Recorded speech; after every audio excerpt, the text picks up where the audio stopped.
what are your thoughts on Eddie Bravo's take on that? Trying to I make fucking hate his invitationals with a passion. I think they're the worst thing to ever happen.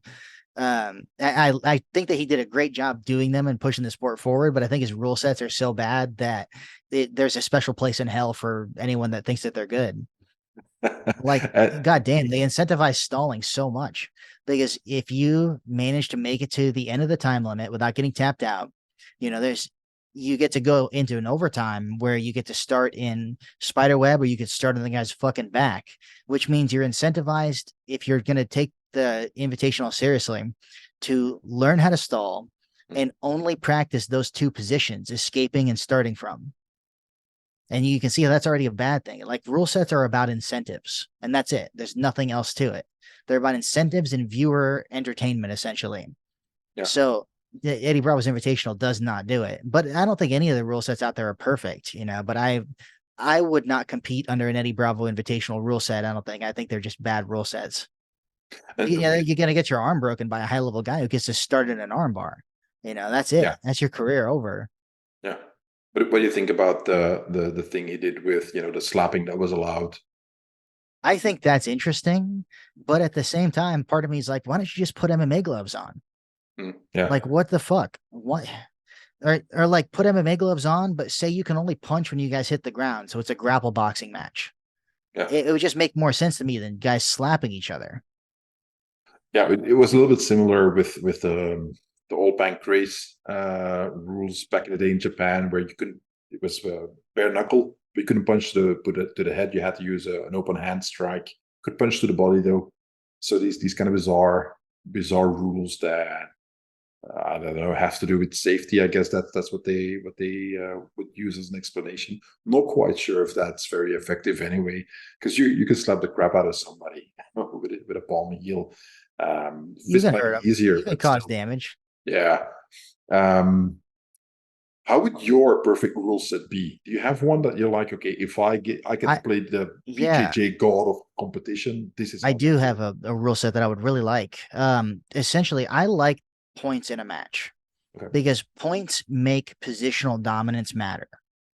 Okay. Whereas no points mean your positioning doesn't really mean much unless you can capitalize on it, which against high level guys is never guaranteed. But if I passed your guard and mounted you, and then you escaped and I passed your guard and mounted you again, I'm beating your ass. Whereas on no points rule sets, we're still tied. We're still even. So I would do IBGGF points, but what I would do is I would make it so that you are not allowed to pull guard without surrendering either an advantage or a point, depending on if you do advantages or points. That way, there's an incentive to learn fucking takedowns and to be able to at least withstand a minute of stand up. I would say you have to at least manage to last a minute of not getting taken down before you can pull guard for free. So I would start to kind of like combine little pieces that have been tried here and there into one rule set. Yeah. I would make side control be worth 3 points and not be passing the guard points because that's stupid.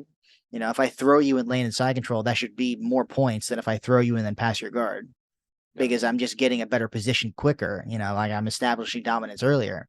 So knee and belly points, I would get rid of completely. I think there's no reason to have knee and belly points exist.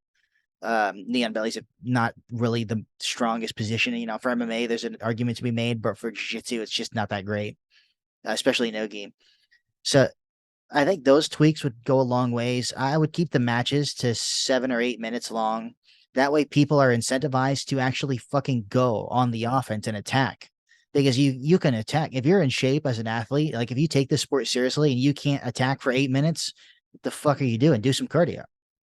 Yeah, we Whereas saw that in the UFC in the beginning when there were no real time limits, and then we had these boring matches with guys lying on top of each other, not doing any damage, not doing much. It was when boring as it's hell. 15 minutes or when it's 30 minutes, you are genuinely thinking about whether or not you want to try to go for that sweep Yeah. because you're like, there's still 29 minutes on the clock. It's like maybe I'll just wait. And then you're letting the fans down. At the end of the day, this shit needs to be exciting, or there's gonna be no money in it. Yeah. How about So slams? You allow slams? I, I mean, I want the mats to be really fucking good if there's gonna be slams. I want there to be springs underneath. I want it to be Yeah. like a cage. Otherwise, Okay. no slams. Yeah.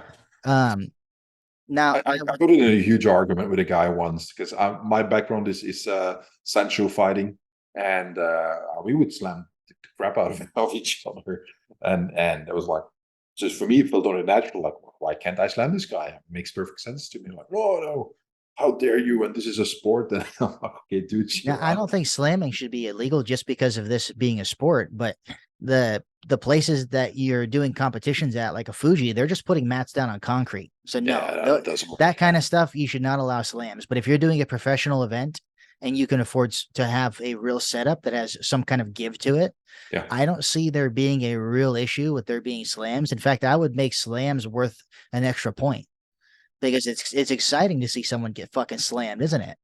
And slamming people is a genuine way to get out of some submissions, believe it or not. yeah, One of the first submission matches I ever did was in the cage, and I put the guy in a triangle choke, and he picked me up over his head and slammed me as hard as he could.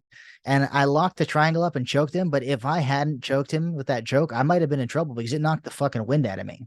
yeah. And that's when I learned how to hook their legs so they can't pick me up. And that's when I learned don't get slammed because the shit actually is effective.